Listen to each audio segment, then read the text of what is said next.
Okay. I can sort of show it anyway. Okay, let's get started, everyone. Welcome back. Week 4, we all made it. Welcome back. We made it to week 4, so that's positive. Yay. If you're interested, again, the class always gets recorded, so if you miss, you can watch a video and spend some time with me in office hours, and then we can talk about getting attendance credit for that. So just keep tracking your attendance to make sure you're okay. Again, if you do miss with Cristi, so you're all here today, you'd have to make 2 appointments in that month to get your check-in credit. I want to remind everyone we have second assessment, your reflection, due this Friday at 5, so be sure to do that and get it done. So I will pass things over to Cristi to do her event. So I think last time I was here, I told you come with a question, or if you have a question, bring it. Does anyone have a question before I get started? You understand everything that's required of you? I've seen many of you already in my office. I haven't seen everyone. So yes, I've seen you. I know, multiple times. So thank you to those of you who are coming in. I do have appointments, so just make sure you guys get in for your check-ins. This does count as one of your check-ins. And then we have an alert to let counselors and the people that are checking you in to know how many more appointments you need to schedule. And in that meeting, many of you already know what's happening in that first meeting, but I'm going to give you like a brief introduction to ed planning and why that's important to you and how it will help us when we meet together. So I think I've already done one with you. I've done this with a lot of students, and hopefully, okay. So the main goal of this Promise program is to help you with your tuition and to get you graduated, right? Either graduated with an associate's degree or graduated with an associate's degree and transfer to a university, CSU, California State University, UC, University of California system, or a private college. Okay, but there's multiple steps in order to make that happen. And so many times students come in and they say, I just want to get my general education done and then I'm going to transfer. And that's not how it works. So yes, everyone has to do general education. That's English, that's math, that's history. But if you come to us and you only take general education and then you say you want to transfer to Sac State as a business major, Sac State is not going to accept you because you don't have any classes in business. So general education is very important, but what's also really, really important, maybe just as important, is what's called major preparation. And that's prep for your major. And that's like physics and computer science. Some of you wilderness studies, some of you it's teaching. So all those things are critical to get before you transfer. So why we make you come see me or a counselor, but preferably me, why we do that is because we are a small campus. So not every class is offered each quarter. So I have 2 good examples, actually, if you guys don't mind me picking on you. But Svetlana is in calculus right now. A lot of you are actually probably in calculus, but I'm looking right at you. So calculus only starts in fall. If you don't start it in fall, that means you have to wait a whole nother year to get into it. And that pushes your transfer, your graduation, that pushes it back. Catherine is in, do you mind if I share with her? in elementary teaching. And she has a math class that she has to take, Math 109. It's offered once every 2 years. So if you don't get it when we're offering it, that could push you back 3 years of being able to transfer. So we know, and then also Michaela's in a lot of classes, in a bunch of wilderness classes that are offered only once a year or once every 2 years. And her classes are really complicated because they conflict with a lot of other stuff. So her classes are typically like a weekend class, or a Thursday night and a Friday that conflicts with only one other class. So we're aware of these things, and that's why we want to create, I'll show you this if we can get Austin back.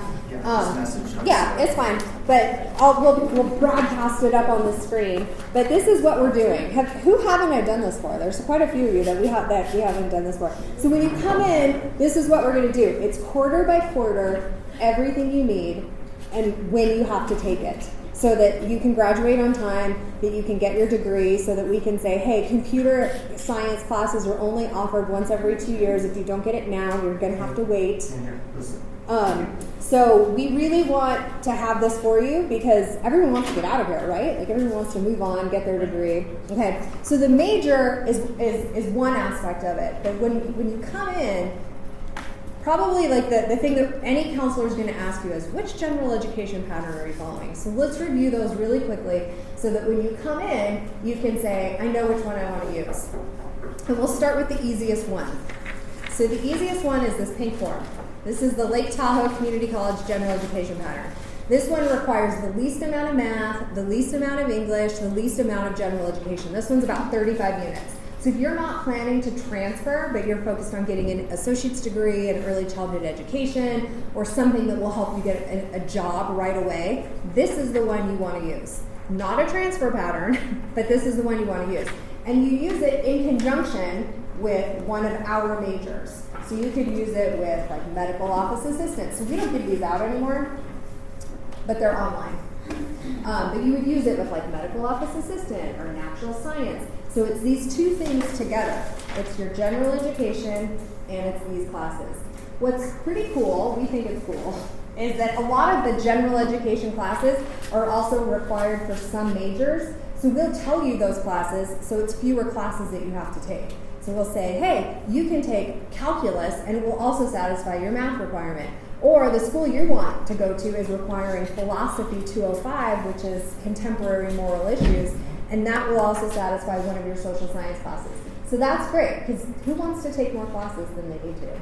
Nobody. Oh, Benda. Okay, well, I'll make that happen for you. I'll get you in a bunch of extra classes. Okay, so then the next transfer pattern, okay, so let's go on before Beth gets here. So the next general education pattern, like how many are planning to go to a California State University? You don't need to use this. I would just California State University? Okay, so when Beth does her PowerPoint, Channel Islands, Sac State. Okay, so if you know for sure that's where you're going to go, you're going to follow this form. Okay? This is the next step up. It's a little bit more rigorous than the pink one, and it has a higher level of math. So you have to have everything on this has to be transferable to a CSU. Okay? And then the most rigorous one, which probably most of you are on, is this one that we IGETC. So when you come in, we're going to say which gen ed pattern are you following, and you'll say IGETC, or you can say the green one. The IGETC, most students follow this because they don't know where the heck they're going to go. I don't know, I want to be eligible to go to UC and CSU. So this one allows you to go to either UC or CSU. So this is the most flexible one. It's also the most rigorous. So one of the reasons it's the most rigorous is because the arts, for example, like on this one you can take ceramics or painting, or you can take some like music, some basic music classes, but on this one, you have to take art history, you have to take music theory, you have to take history of film. So this one is, you don't get to use as many of those, or any of those hands-on type classes to transfer to the UC.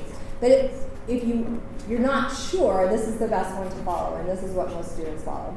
On this one, you also have to have 2 years in a foreign language. So if you didn't have it in high school, then we have to get you in 2/4 of it here. Yes, question? Okay. So most of you, I feel like almost everyone I've seen had 2 years of a foreign language in high school, so you're good. If you're a native Spanish speaker, then you can test out of some of it, or any, well, really just Spanish because we're not offering any of the other classes. But or Japanese, if you're a native Japanese speaker, you could also challenge those classes and get credit for them. Okay, so beyond that, what am I going to do? How am I going to show this? Finger on there. Whoa. Okay. Hey. That's pretty cool. That is pretty cool. So this is what we're doing when you come in. Does anyone here want to be a nurse? Is anyone here a nursing major? Okay. So one of the things that's really tricky about nursing as well is, so this would be fall 19, winter 20, spring 20.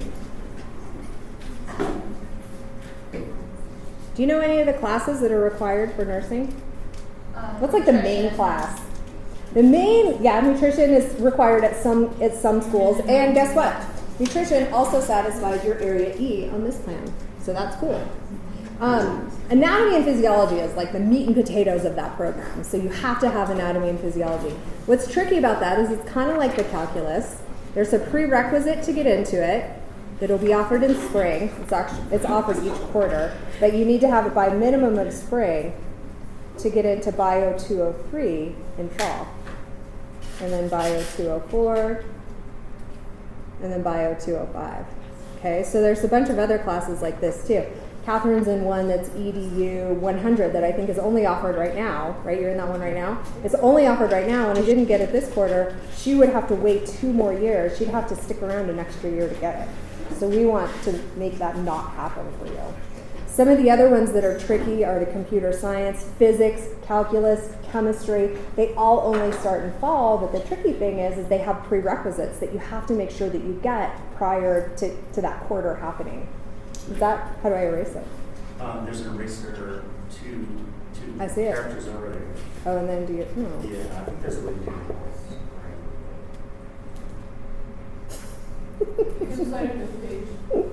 I don't need any pictures. It's okay.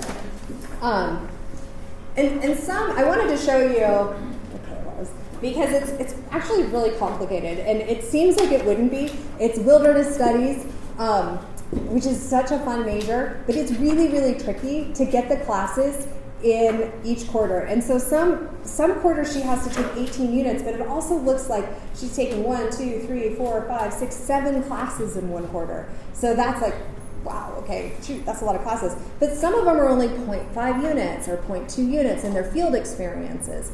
And so that is maybe a little bit different than the traditional, coursework that you'd be taking. But a lot of you are going to be taking, you need to take a minimum of 16 units in order to be eligible to transfer in 2 years. Now I know that we're marketing, you're allowed to stay here for 3 years, so some of you have already said, I'm going to stay here for 3 years. You still have to be at a minimum of 12 units each quarter, so you want to make those units meaningful, right? You don't want to just be taking something for 12 units. You want to make those units appropriate for your degree. So I already met with you two. What about you? Drinking that orange juice. What's your major? Do you know? Education. So you're education as well, to go on for a teaching credential. Yeah. Okay. So, and we haven't met yet, have we? No. Okay, yeah. So you need to get in so we can make sure that we get you in all of the right classes. And so what I'm going to ask you is, hey, which general education pattern are you following? Right? And which, the math that you're in right now, because the math that you need is going to be offered in spring, and it's being offered with a really cool teacher, so it would be great if you could take it this quarter with Helen. So, which one of these do you think you're going to use?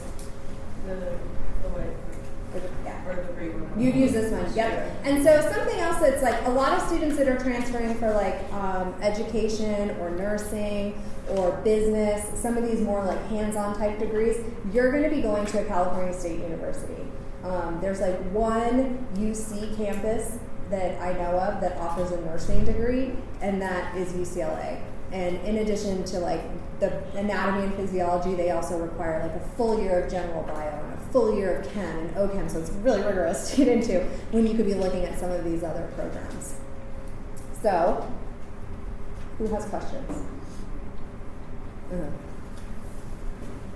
How do I, now I need to get to the internet. Yeah, you can do that. Here's how you know what the major preparation is. You should all write this down, because everyone has access to this. This is what the counselors use to figure out what you need in addition to your general education, except in Michaela's case because they don't have a wilderness degree, and I already knew that from a different program. So you're not going to find this one on here. So there's going to be some that you're going to come in and you're going to say, wait, I didn't see it on there. That's okay. I can still help you figure out which classes you need. But this is this is where most of your traditional majors you're going to find. It's called assist.org.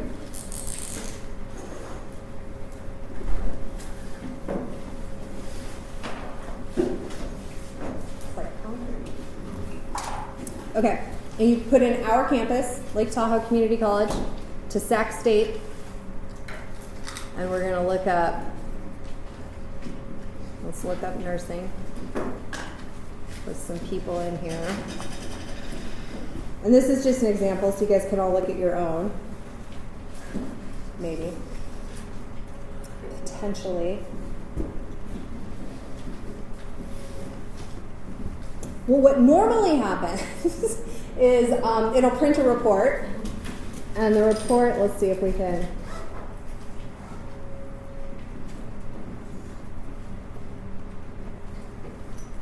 Okay.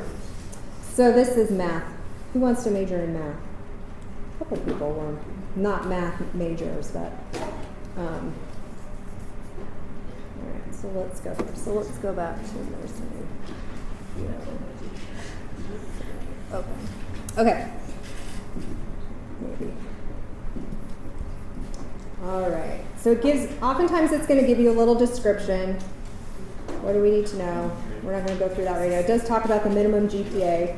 GPA to get into nursing is approximately 3.9. Okay, this is like a super competitive major. You want to have like A's and B's in all of your sciences.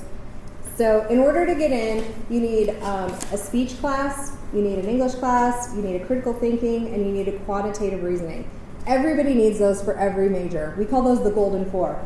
Coincidentally, they're also on here. Okay, so double counting these classes. Then you need Chem 100. So the classes over here, these are going to be the other college's course numbers. And for some stupid reason, the course numbers are not all uniform. So what they call their class, we're going to call ours something else. So you're going to have their Chem 6A, you're going to take our Chem 100. And you're going to take a full year of anatomy and physiology. These are their classes, these are our classes. So when you're looking for them, you'll look for Bio 210. Okay? All these classes are going to double count. Psych 101, Psych 104, they're going to count on your general education. You're going to use them in your humanities and your social science. If you took other classes, you'd still have to take these, and you wind up taking extra classes. I've never ever met one student who was happy about that, so I want to make sure that doesn't happen. We want to take electives, maybe take something that you're interested in, and then the psych and the soc. So on here you can choose between either of those. So you can choose Psych 102 or Soc 103, Soc 101 or Anthropology 102, but you need both. You need two classes from that area, those areas. Okay, and they all double count. Does anyone have like one that they are like dying to see? Physics. Physics at where? Do you know? UC Davis. UC Davis. Okay, so we have a really strong agreement with UC Davis, so that was a good one to pick. UC Davis. Physics.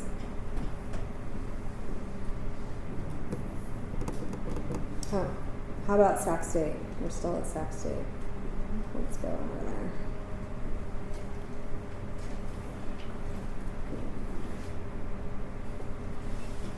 What are some things you think are going to be required? Physics. Do you think you need chemistry? Do you already know what you need? Okay, so their classes are going to be on the left, ours are going to be on the right.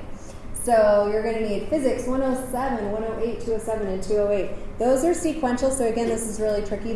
Some of you have already come to see me about this. Those are sequential classes, and they're also co-requisites with calculus classes. So you have to be in the right level of calculus to get into those.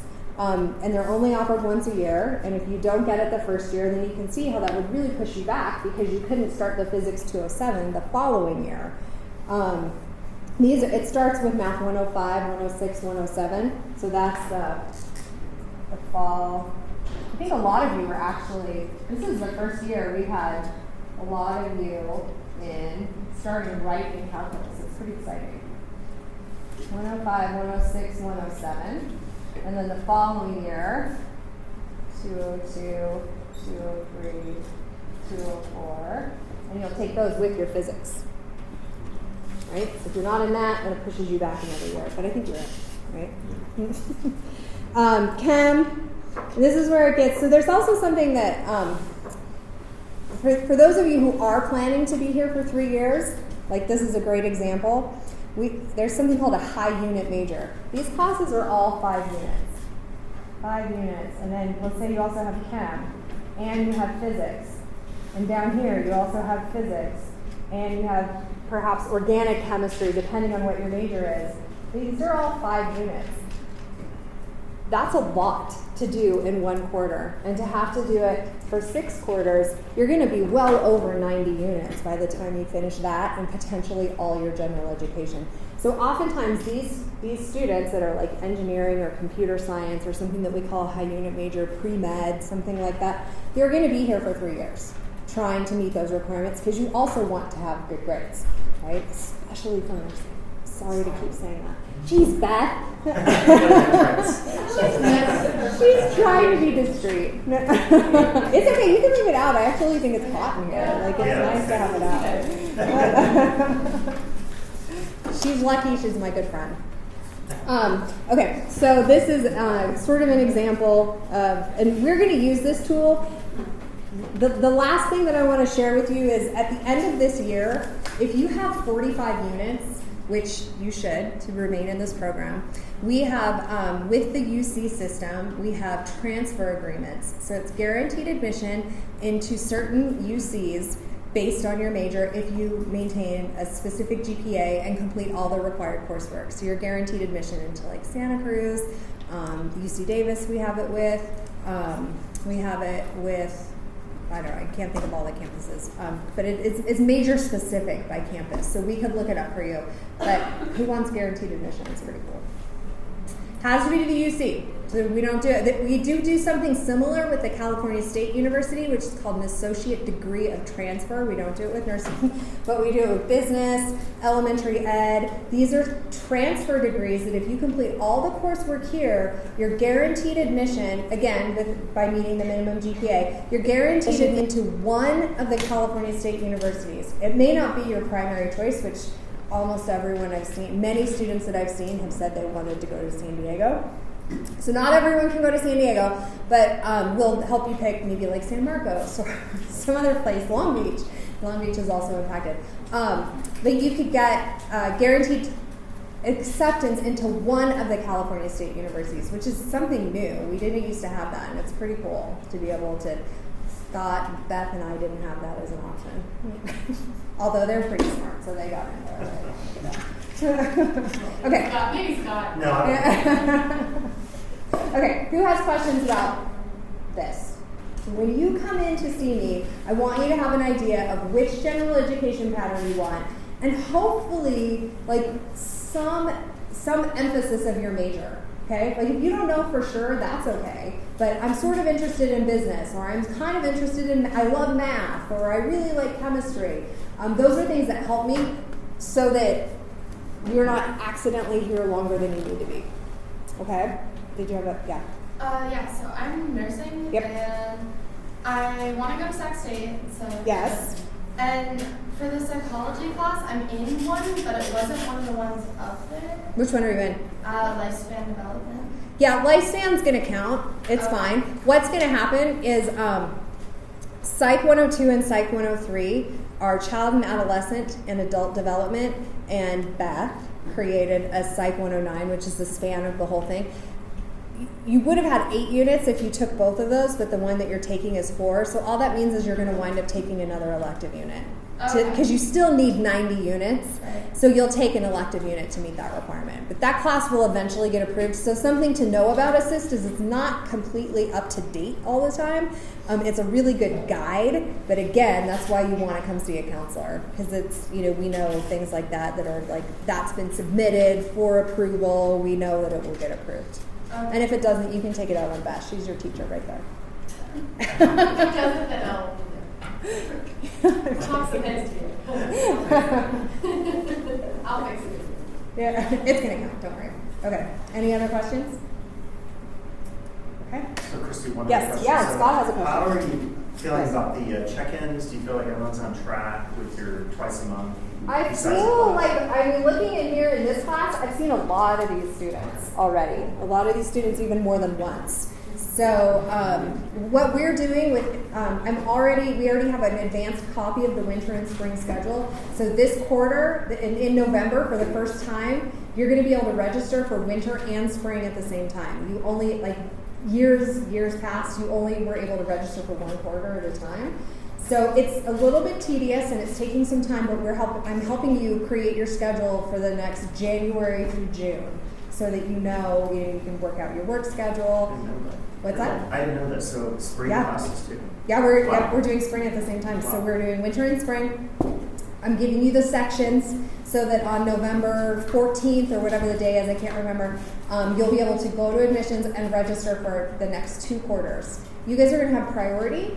I think like the second or third priority, you want to make sure you register. Please, please, please register on the first day. Because if you don't register for 2 weeks or 3 months, then it makes it really hard to get the classes you want.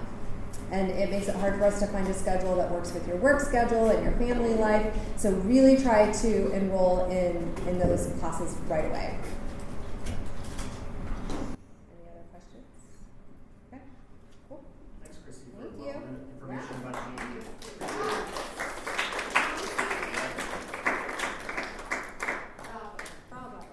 We'll talk about this first. So hi everybody, my name's Beth, and I know some of you already. I'm really happy to see you.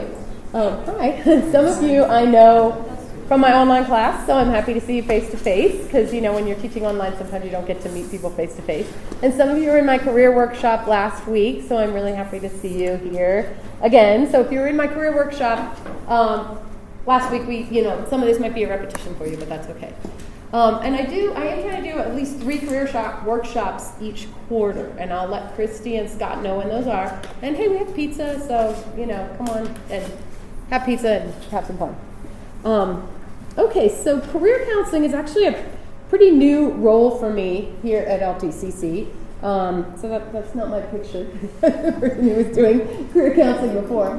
But I would encourage you to check out our career services page, because it's got some pretty cool stuff. You can do individual career counseling. You can make an appointment with me or with Esta over there. If you're like, I have no idea what I want to do. I don't know what I want to major in. I don't know what I want for my meta major, and so I could really use some help. So we can just kind of talk to you about that, or sometimes you feel like, I'm getting a lot of pressure from my parents to do this, but I think I want to do this. So we can always talk about those kinds of issues.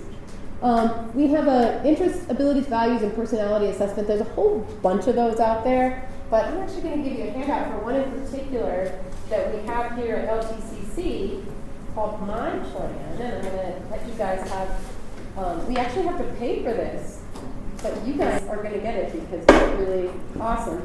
So we'll leave the lights off because you can look at this later. You're not going to set yourself up today with it, but it's this thing, and some of you, I know if you were at my career workshop, you already have this. You set yourself up with a My Plan account, and there's a little license code here that you'll see. So you can, sometime when you have some time, you can go to the computer lab or wherever and put in this license code and set yourself up with a My Plan account. And it is really cool. You can look at right here, it tells you a lot of things. What am I interested in? What are my values in terms of my career? Like, what's important to me, right?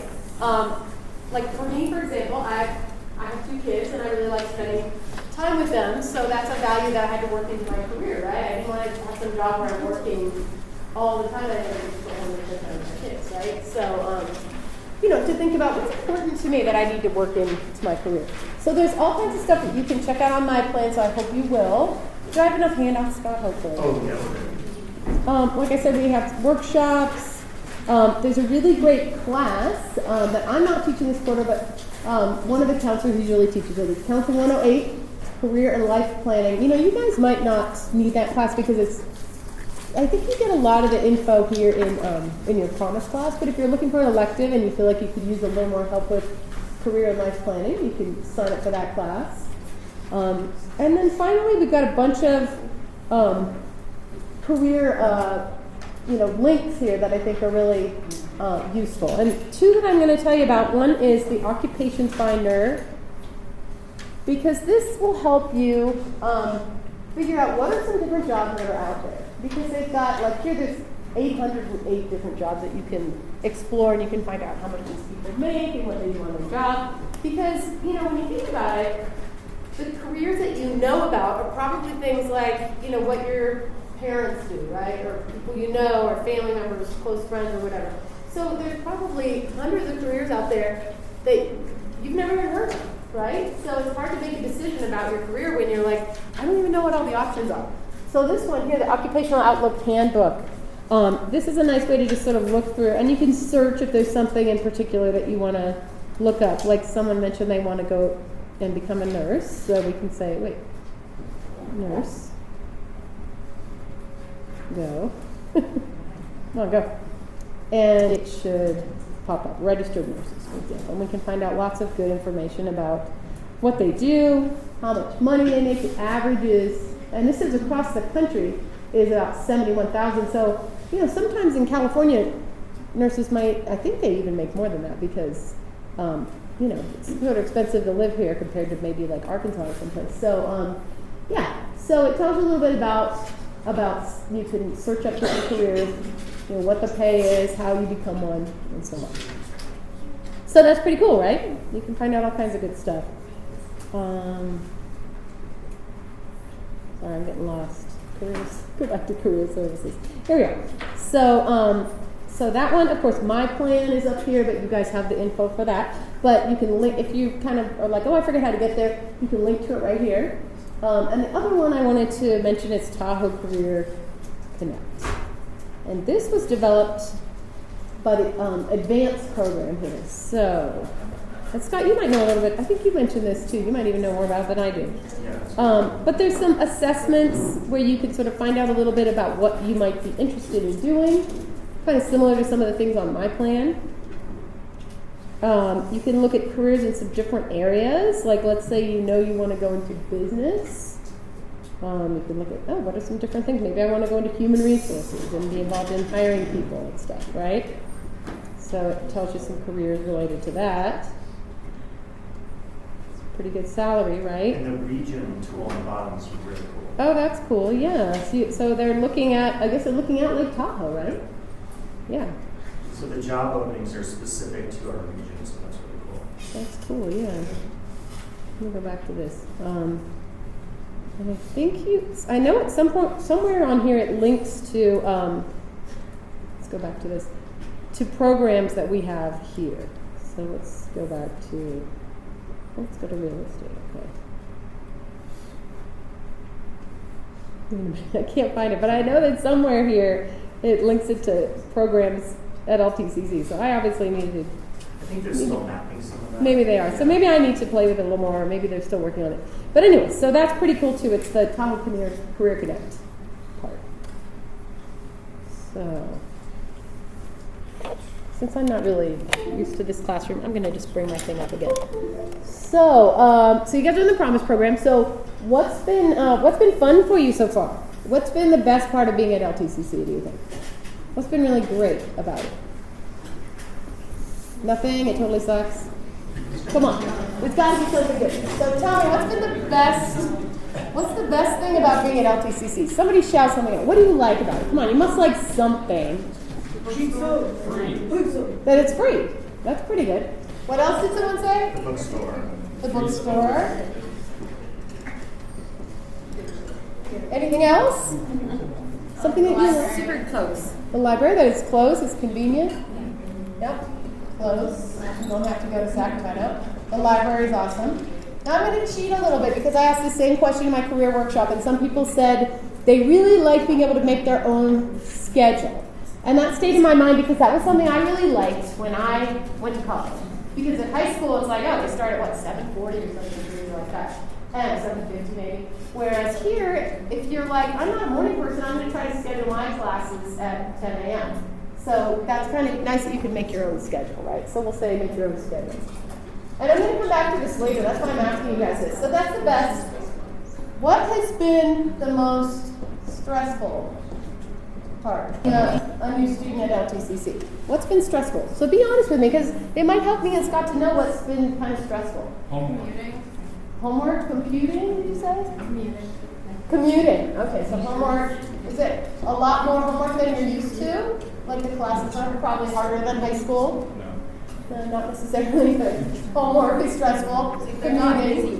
Canvas. Canvas. Oh, you had some trouble getting onto Canvas? Okay. No, Canvas. Canvas is a little stressful? Okay. Someone said busy work, so you feel like some of your classes... No, I said it's not busy work, so you can't be mad at homework. What's that? If it's not busy work, it's like whatever. So, High school's all busy work. oh, high school's all busy work. So that's like maybe a good thing about the college. You don't feel like it's... Yeah, because I think we're trying not to give you busy work. We're trying not to just be like, let's just give you some work to do. We're trying to make it something meaningful and important. Now, I don't want to have to talk over you, so if you want to say something, come on, you learn this, right? Raise your hand. Okay, and I do apologize. I'm trying to get on this thing here because I'm having a few little issues. All right, here we are. So, okay, but that's helpful for us to know. What's been good for you? What's been stressful for you? So now that we know that Canvas is stressing some people out, we can be like, oh, let's work on that. Maybe we'll have a workshop on how to navigate your way through Canvas or something like that. So it's good for us to know what's working for you and what's stressful. And if we have time, I'll talk a little bit about, I think Scott asked me to talk a little bit about stress management. So if we have time, I'll talk about that too. So we're going to talk about careers a little bit here. Career development. So this is a kind of a new, I'm not really new, but I'm new to career services here. Career and Pathway Support Services. And that's a handy little acronym there, CAPS, because you think about what kind of cap do I want to wear? Do I want to transfer and maybe go to graduate school, so I'm going to wear a graduation cap, or do I want to wear a chef's hat or a firefighter's hat or whatever? Like, what kind of hat do I want to wear? What kind of job do I want? So, Career and Pathway Support Services. We are actually hoping to develop a career and transfer center, which will be a sort of a central location where you can get all these career services. So you guys probably have a little separate folder and book for each of your classes, right? But a lot of times you don't have that for your career. So I recommend that you get that. Like, get a little folder or notebook where you can, if you learn about it, hear about a career, or read something about a career that's interesting to you, you can be like, oh, I'm going to put that in there. Or even, I guess I'm an old school saying, you should have an active folder. Maybe a folder on your desktop on your computer where you can drag articles and things in there. Because, kind of paying attention to what you're interested in. What classes am I excited about? When I read about this career, do I say, oh, that sounds really cool? So sort of paying attention. A lot of times we're expected to just choose a major or a meta major or a career without having some sort of process for doing that. So in career counseling, we call it, and it's okay if you can't read this, it's not that important. We call it the trait and factor approach. Now, what does this mean? It means, well, you want to know about yourself, your personality traits. What am I good at? What do I like to do? What's important to me to have in my career? And then factors in jobs, meaning I want to learn about all those different jobs. Like we were saying out there's probably hundreds of jobs that you don't even know about. Maybe many that I don't even know about, and I'm a career counselor. So we want to learn about different jobs that have aspects of that job or factors that match up with our personality traits, right? So a job that's a good fit for us. Now, is that job likely to be a perfect fit in every way? Probably not. So, don't stress about it if you're like, oh, I want to have this perfect job and I don't think I found it yet. Because I think I'd be safe to say, if I speak for Scott, I think Scott and I enjoy many aspects of our jobs, like interacting with you guys. But there's probably some stuff about our jobs that we're not crazy about, right? So there's never going to be one job where it's like, oh my God, it's perfect in every way. But if you're something like, I'm generally happy doing this job, that's sort of, I think that's pretty good. Now, some people I think are going to be like, oh my God, this is my calling and this is what I'm meant to do. I personally wasn't like that. I was just sort of like, hey, I like this, so I'm going to stick with it for a while. So everyone's a little bit different. Okay, so just so I'm not talking the whole time, I want you to pair up for a second and, don't get in pairs, or if there's an extra person left. I'm really glad to meet all of you, and I'm glad that you hopefully got to know each other a little bit better, because it sounds like the part of the deal with the Promise program is that you guys are a group. You're a cohort. You're a group that's going to be able to work together. You can study together. So we want you to get to know each other, right? Because if you're like, hey, I'm having trouble in that Psych 109 class, Beth, man, she's real pain. You can get together with other students in your group who might be taking that class, and you can study together. You can say, hey, did you get those notes? So we want you to feel comfortable working as a group. That's part of the idea of the Promise program. Okay, so like we said, the trait and factor approach, you want to learn about yourself. So there's 2 steps to career. You want to learn about yourself. You can do a lot of that on my plan. So I hope after we're done today, you won't be like, oh, I'm just going to throw this away and be done with career stuff. Because you can learn a lot about yourself with all these different inventories on my plan. And also pay attention to yourself. When do I feel interested and engaged in a class, right? When am I like, oh, this class is so interesting? And what class am I sort of falling asleep? Because that might be a clue as well, right? To which subject matter is most interesting to you. And what do I enjoy doing? What do I value? What's important for me to kind of have in my life that I should consider when I'm looking at careers? And of course, knowledge about the world of work. And we showed you a few things online where you can get information about work. What are some other ways to learn about different jobs that are out there in the world. Like, let's say I think I want to be a nurse, right? What are some ways I could learn more about that and make sure that it's for me? Community service. Community service, right? I could go volunteer somewhere, right? I went and talked with some other nurses. Awesome. You can talk to people in that career. And you know what? Sometimes that, either of those things, doing volunteer work or community service or an internship, where you're kind of hired part-time, sometimes you're paid, sometimes not, talking to people. Sometimes those things can lead to a full-time job. Like if you say, hey, I want to learn more about nursing and I want to volunteer at Barton a couple hours a week. They might be like, oh, she's awesome. We're going to hire her when she finishes school, right? So these things can all help you get a job and you learn whether this is for you or not, right? Like if I think I might want to go into nursing and then I volunteer and I'm like, I really don't like this hospital. I saw blood and I passed out. Well, then maybe that's not the right career for me, right? So sometimes getting in that environment and checking it out can not only can lead to a job, but it can also teach you that whether this is really right for you. Because, you might not want to go through all of that school, because it's hard to become a nurse, right? It's a lot of school. And then discover that you hate working in the hospital.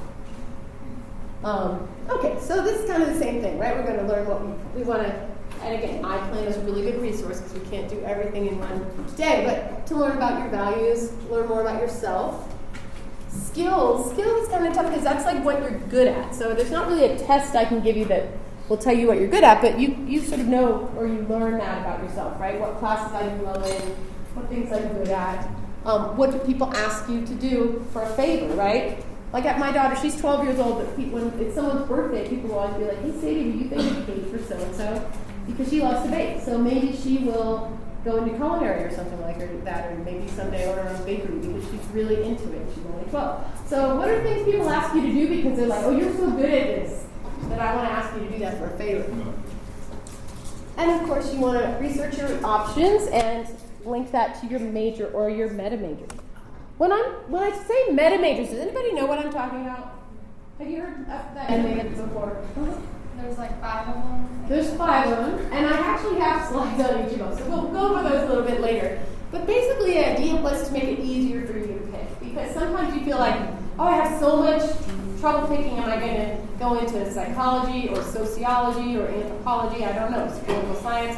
So it's like, well, if you're leaning towards that particular group, there's a meta major that groups all those together, and I'm embarrassed that I can't think of the name of it right now. Maybe it's because it's our meta major, but I should. Society, culture, education. Society, culture, and education.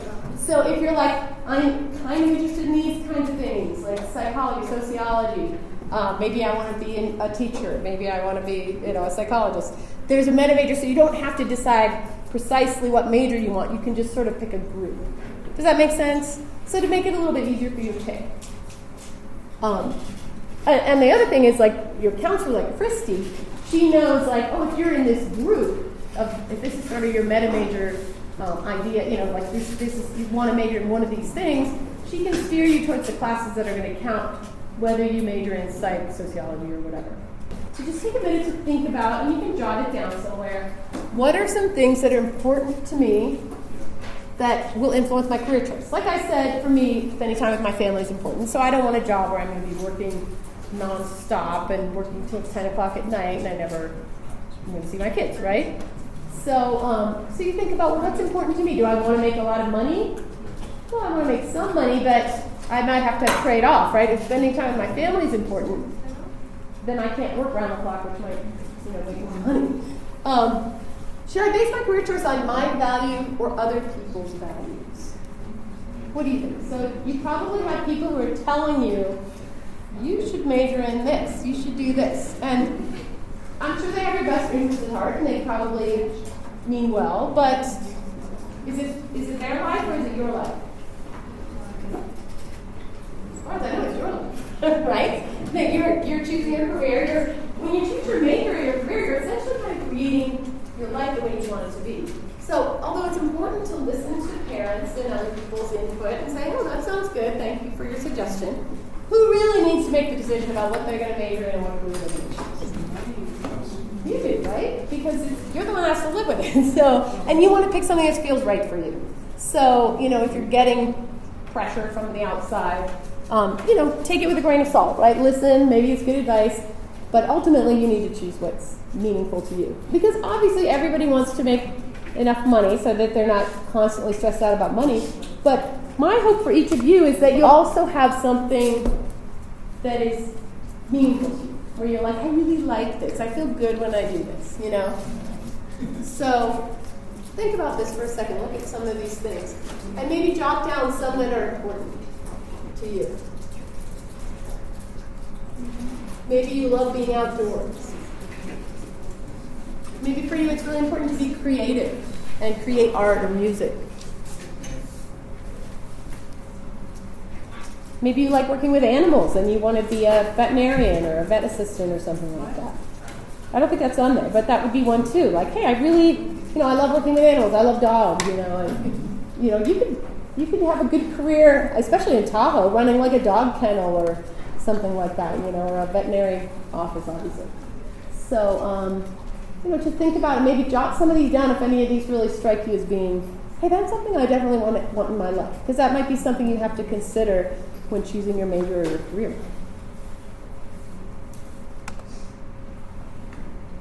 And another piece of the puzzle, values is one, your strengths and skills is another. And like I said, there's no test I can give you for that. But that's, again, what we sort of touched on this a little bit before. What am I good at? In what classes have I done really well? What feedback have I received from others in terms of, hey, you're really good at that? Do people ask you for help? Do people say, hey, could you look over my paper that I wrote because you're really good at reading English papers, you're a good writer, and I trust you to look over it and find my mistakes. Or could you help me with my math homework because you're really good at math? So what things do people ask you to help them with? Yeah. Are you? Thank you, Scott. What do I enjoy doing? Because usually we enjoy doing things we're kind of good at, right? Not things we're terrible at. And again, here are some things that you may be good at. So when you sort of look at this list, and sometimes I give people handouts on this, but you guys can just sort of look and say, hey, yeah, I'm really good at teaching people, or I'm really good at public speaking, or working with people, working with animals, helping. So think about this list up here. If I see people talking, I'm just going to glare at you. So. Yeah, well, let's try to, it's a bad practice. We're not going to just keep chatting. If I ask you once, it means you stop. And if you don't stop, then maybe you'll be excused for the day. Okay? Are we good? Yeah, because part of our job, part of Scott's job and my job, is to teach you how to be good students, right? And I work with people with learning disabilities and attention deficit disorder. And you might think you're being super quiet in the back, but a lot of times it is really distracting for other students. So just keep in mind that even if you're whispering to your friend back there, it might be really distracting other people. Okay, so to think about what are some things I'm good at, and maybe jot down some of your strengths. And of course, this is not a comprehensive list. This is just a few. The next thing I want you to think about is your interests. And I do have a handout for this one. So go ahead and pass this out. But as you're passing this out, or Scott's going to help me out, you can listen to what I'm saying. So to think about your interests, there is an interest inventory on my plan, which you can do later. But I think about it as, think about yourself being at a party. And this is what the room is shaped like, okay? And you're going to say, oh, which group would I like to hang out with the most at this party? And at the top is investigative, and these are people who like solving problems. Maybe they like science, they like doing research. Maybe they are teachers, okay? They're investigative. Over here we have the artistic, creative people. So these are people who might be, dressed more creatively. They're artists, they're musicians, creative people. Social helpers. So these might be people who want to help other people, be a psychologist or a nurse or something like that. Maybe if you go over to this corner, they're like, oh, let's help you out. You want, how's your day going? They ask you about yourself. Here we have the people who are enterprising. These are the people who want to maybe make a lot of money. They want to go into business or something like that. Start their own business. And again, a lot of people in the enterprising are motivated by money, obviously, if you're starting your own business, but also maybe just creating a business to fill a need that's not already in our community, right? To fill a need, I guess, in our community. Conventional people who might be good at organizing, things like that, maybe an administrative assistant in an office. And realistic, finally, are people who might enjoy being outdoors, working with their hands, doing hands-on type of work.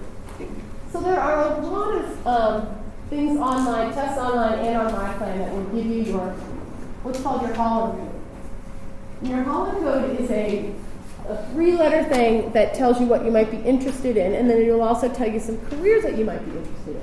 And I've taken this test many times, and I usually come out SIA. In fact, I always come out that, which is social, investigative, and artistic. So social meaning I like to help other people, I like interacting, right? I like teaching you guys and be a career counselor. Investigative means I actually do like doing research and stuff like that. In psychology, I find it interesting.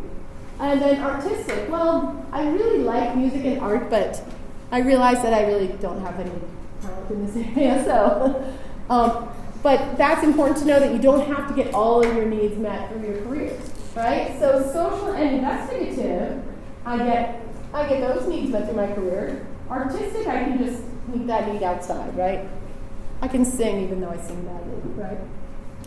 So, when you visit my plan, you can take an interest inventory, which will give you your 3-digit code, and will also tell you some careers that you might be interested in. And you might already kind of know just from looking at this, like, yeah, I know that I'm artistic, or I know I'm social, or whatever. So let's put this all together. Actually, I'm going to do the visualization. So what I want you to do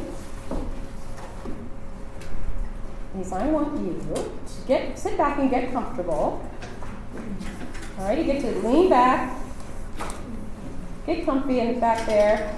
You can close your eyes, but I need you to kind of be quiet so you can hear me. So close your eyes, take a deep breath, and I'm going to try to find my visualization. If not, I can wing it because I've said it many times. Here it is. Okay, so everybody needs to be quiet because you're going to picture yourself. So close your eyes. Picture yourself 5 or 10 years in the future, okay? And what I want you to do is picture yourself waking up in the morning on a typical work day 5 or 10 years in the future. So you're waking up, you don't need to jump right out of bed. Take a few minutes to look around you. In what sort of place are you living? Are you there alone, or are other people there with you? As you begin to wake up and get dressed for the day, pay attention to the kind of clothes you put on. Take a minute to look in the mirror and notice that your clothes are just right for you. You also notice that you feel excited to get on with the tasks of the day. Now you see yourself as you make your way to work. What's your chosen method of transportation? What sort of surroundings are you moving through? How long might it take you to arrive? Now see yourself arriving at work. Take a look around. What do you see? What sort of place are you working in? Maybe you work from home. Maybe you work outdoors. Maybe in an office. Take time to see your coworkers as they greet you. Now, imagine yourself settling down to the tasks of the day. You feel the great feeling of doing something that you love, that you know you're really good at. You become so absorbed in your work that you're surprised when a coworker says, "Aren't you coming to lunch? It's way past noon." Now take a little time to continue to absorb the sights and sounds and feelings of what might be some future career possibilities for you. And when you're ready, you can open your eyes and come back to the classroom, knowing that this place of calm and future possibility is always available within you. So go ahead and jot down, before you lose it, on the back of one of my handouts, just jot down what were some things that kind of came into your mind. What were some of the impressions that you had? You know, some things. And you know what, honestly, since I told you have to be quiet, if you want to talk to your friends a little bit about some things that came to your mind. So I'm going to give you a chance, because you guys like each other. And you done over here? Hey, no more chatting, even though I like it. You guys are friends. It's good. I just want to run through the meta majors so you'll know because you're going to hear people talking. I've met a major a lot, so you know what the heck we're talking about. Arts, language, and humanities. And in parentheses, when I put artistic and social, it's like if you have this Holland code, which is the whole interest thing I was talking about with the hexagonal groove, you might be interested in this. Maybe you love foreign languages. Maybe you're like, hey, I'm bilingual and I want to do something with that. A career that a lot of people don't think about, if you like languages, is being a sign language interpreter. Because since I work in a disability center, we hire people to do that, to interpret for, like if we had a deaf student in this class, we'd have a sign language interpreter. And a couple great things about that is, one, you're helping deaf people, which is pretty cool. And second of all, they get paid like $50 an hour because legally we're required to have sign language interpreters. If we have a deaf student, we can't say, no, sorry, you don't get an interpreter, right? And so that's a job where you can, with a bachelor's degree, make like $50 an hour because if you get really good at sign language. So I always kind of mention that one because I'm like, that's a pretty good job. Next meta major is science, technology, and environment. So the majors here would be what? Anybody have any ideas? What majors would we have under science, tech, and environment? Biology, right? Come on, you guys were so talkative a minute ago. When I ask you a question, you clam up. Agriculture? Yeah, absolutely. And if you want to transfer, we know UC Davis has a really nice agriculture program. What about health and public safety? What might be some majors under that? Criminal justice. Criminal justice, right? Scarcity, right? Health and public safety. Firefighting, thank you. Very important careers to keep us safe and healthy. What about under this one? Business, hospitality, leadership. Well, business, obviously, right? What about hospitality? Do you guys know that? That's sort of a up-and-coming program here at LTCC, hospitality. What would that be? Think about what's one of our major businesses here in Tahoe is tourism, right? So hospitality would be welcoming people to your business. Hey, come and ski at Heavenly or whatever, right? So hospitality, business, and leadership. And, Scott and my favorite, society, culture, and education. What would be under this one? Anthropology. Education, bravo. Psychology, anthropology, sociology, political science, those types of majors. Okay, so learning about yourself and the world of work is sort of an ongoing process. You're probably not going to discover everything, right now. But, again, like I said, just keep paying attention to things that you like to do, things you don't like to do. What are you good at? What classes are you really excited about? And of course, you can always meet with me, or you can email me and you can say, hey, I'd like to, you can always just chat with me online, or you can come in and talk to me face to face. I would love to see you guys and talk to you about career stuff. So I think it's really fun. Do you have any questions? We can do it, yeah? We ready? Relax. Okay, we're gonna learn about relaxation. So attention, please. Okay, ready? Okay. You not pay attention, then you can't learn this. Okay, so school can be stressful. Remember I asked you what's stressful and what's awesome. So there's some great things about school, but school, I think honestly being a student is really stressful, okay? Because everything you do is being graded and evaluated and judged by your teachers, and you have a lot of workload, and each teacher seems to think their class is the most important. I know mine is. And so they give you tons of work because they're not worried about your other 4 classes, but you are, right? So it is hard. It's stressful being a new student. And you're getting to know new people, and there's just a lot going on. So I have some info here, and I want to just briefly touch on several different types of relaxation. One of my favorites is abdominal breathing, deep, slow breathing. And I also call this 7-Eleven breathing because, not because of the convenience store, but because you want to breathe in, you want to work up to making each breath as long as possible. Now, you're probably not going to do it the first time you try it, but what I want you to do is to breathe in and try to make your in-breath about 5 full seconds, like 1 Mississippi, 2 Mississippi. And it is kind of hard to breathe in for that long. So if you can only do 3 or 4 seconds, that's okay. And then I want you to breathe out and try to make that breath as long as possible, maybe 7 or 8 seconds if you can do that. You can close your eyes if that helps you. kind of let your shoulders slump down. A lot of times when we get tense, we kind of go like this. So let your shoulders slump down. You can close your eyes if you want. And then let's do another long, deep breath in, okay? Let's try for 6 or 7 seconds. Everybody be quiet or we'll be relaxing. Go for 7 seconds. Hold it for a minute, and then try to breathe out for 10 or 11 seconds. So when you do this, and I know it's not easy, but when you do that, when you slow down your breathing, it slows down your entire body. It lowers your heart rate, your blood pressure. It's like your whole body follows your breathing. So if you can do that, you can do this anytime. That's what's nice about it. You can do this anytime, and nobody else has to know that you're doing it. You're just going to lengthen and slow down and deepen your breath. And when you breathe in for really long like that, we're trying to breathe all the way down into our abdomen. So we're not breathing shallow, quick breaths. We're breathing long, slow, deep breaths. Okay? And that should help you relax. So if you have a test coming up and you're nervous, remember to slow down your breathing.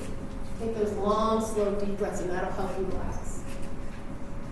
The next one, I'm just going to go through these kind of quickly to give you some tools. Think of these as, I'm not going to go in depth into each of these, right? I mean, people spend years and years trying to practice meditation, so I'm not going to teach the whole thing to you in 5 minutes, but I'm just giving you some tools you can have in your toolbox when you need to relax, okay? Another one is progressive muscle relaxation. So we're going to try this, where I want you to take your, let's start with our left arm and make a fist and make it really tight. Everybody do it. Make it as tight as you can. And then let it go. And let it just slump down to the side.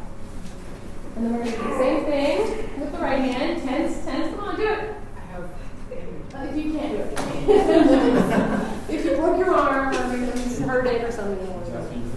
So we're just doing 2, and then you can relax. You can let it go. Doesn't it feel good to relax your arm after tightening it? And then do this one.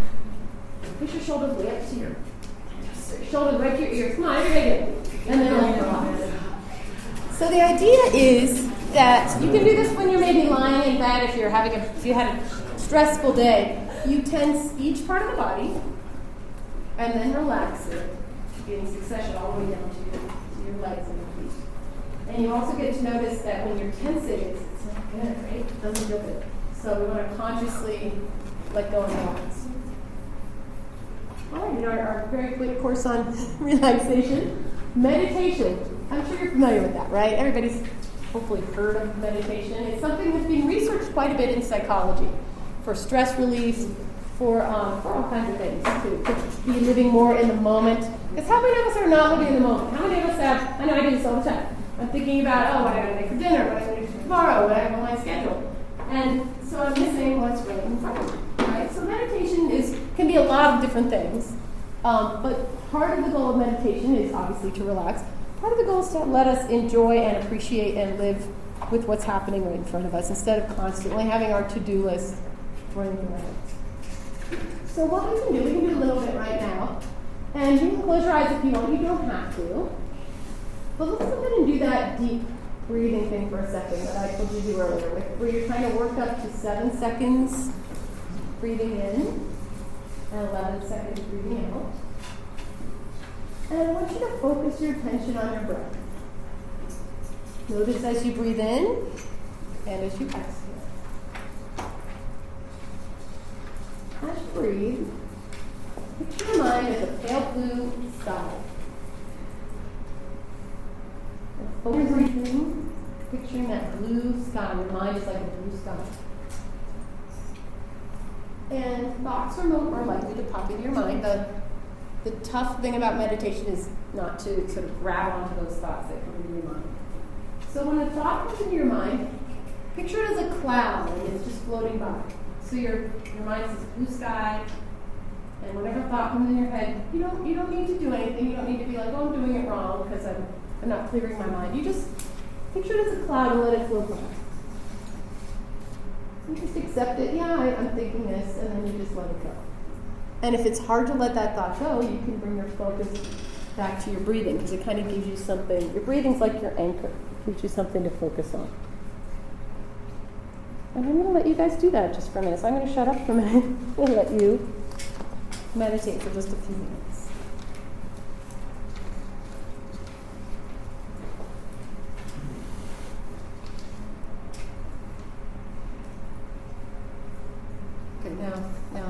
get back to it. But you can do this, anytime, right? At home, school, and it really is a practice. People say meditation is a practice, because the problem is that we tend to grab onto those thoughts, like, oh yeah, I have to do this tomorrow. And it's like, no, this is your time to not think, right? It's really nice and relaxing for us to have a moment in our day when we're not doing anything, and we're not thinking about anything, and we're not worrying about anything. It's like we're giving our minds a break. And we need that, right? I know I do. I really need to give my mind a break. Because I've got a bunch of crap running through my mind, and most of it is totally unimportant, but I can't seem to let it go. Anybody else relate to that? Yeah. So that's the purpose of meditation. It's to teach us that there's another saying, don't believe everything you think. A lot of times these thoughts come into our heads, and they're really not even that important, but we grab on them. So meditation is helping us to sort of let that go and give us a break. All right, that's a good one. That's probably one of my favorites. The next one is, and I know I'm giving you like the quick course in health psychology, but ACT, which is acceptance and commitment therapy. Now we're not doing therapy exactly, but what does this mean? So the acceptance means that we accept that yes, I'm going to get stressed sometimes, right? Sometimes I'm going to feel nervous. Sometimes I'm going to feel anxious, right? Because the idea behind it, ACT, or acceptance and commitment therapy, is that, well, there's a couple ideas behind it. One is that, the more we fight something, sometimes we make it worse. When we're like, I'm not going to let myself be anxious. Damn it, I'm going to fight it. Then sometimes we're just making it worse. We're like, what? So what? I'm anxious. So I'm not going to let it interfere with me living my life and reaching my goals. So that's where the C, the commitment part, comes in. It's like, yes, I accept that sometimes I'm going to be nervous, sometimes I'm going to be anxious, but I'm going to commit to whatever I want to do in my life. Right? Maybe I'm nervous about going to school. Okay? So I'm going to be like, you know what? Yeah, I'm nervous, but I'm going to just go anyway. And often the more we just do whatever that thing is, the more we can let it go. Like, let's say I'm trying to make some new friends, and I'm nervous about going to parties. Well, I'm like, yeah, I do get nervous going to parties, but I'm going to commit to my goal, and I'm going to go to this party for 10 minutes, and then if I hate it, I can leave. So I'm gradually exposing myself to whatever that thing is that I'm nervous about, right? But I'm committing. I'm not letting it interfere with my goals. The other piece of ACT that's important is that, and that's what this little graph here is looks like an upside down view. This is that a little bit of anxiety is not necessarily a bad thing, right? Being a little nervous can get us kind of pumped up. Like Cristi, who was here earlier, her daughter's a ski racer. She's really good for being like 12 years old. And if you think about being in a ski race, okay, if I'm at the starting gate and my anxiety is 0, that's not even good, right? If I'm like, yeah, whatever, I don't even care about this race. That's not good, right? Because I don't care, I'm half asleep. But if I'm way over here with my stress, and I'm like, oh my God, I'm so nervous, that's not good either, right? Because I'm probably going to screw up. So where I want my anxiety is a sweet spot right in the middle, where I'm pumped up, right? I'm a little bit nervous because I want to be excited, right? I want to be like, yeah, okay, I'm going to race, I got this. I don't want to be half asleep, but I don't want to be so nervous that I'm freaking myself out. So think about with school or whatever you have to do is, a little bit of anxiety can motivate us. Because if we have 0 anxiety about school, we'll probably be like, I have a paper due tomorrow. I don't care. We don't want to be like that.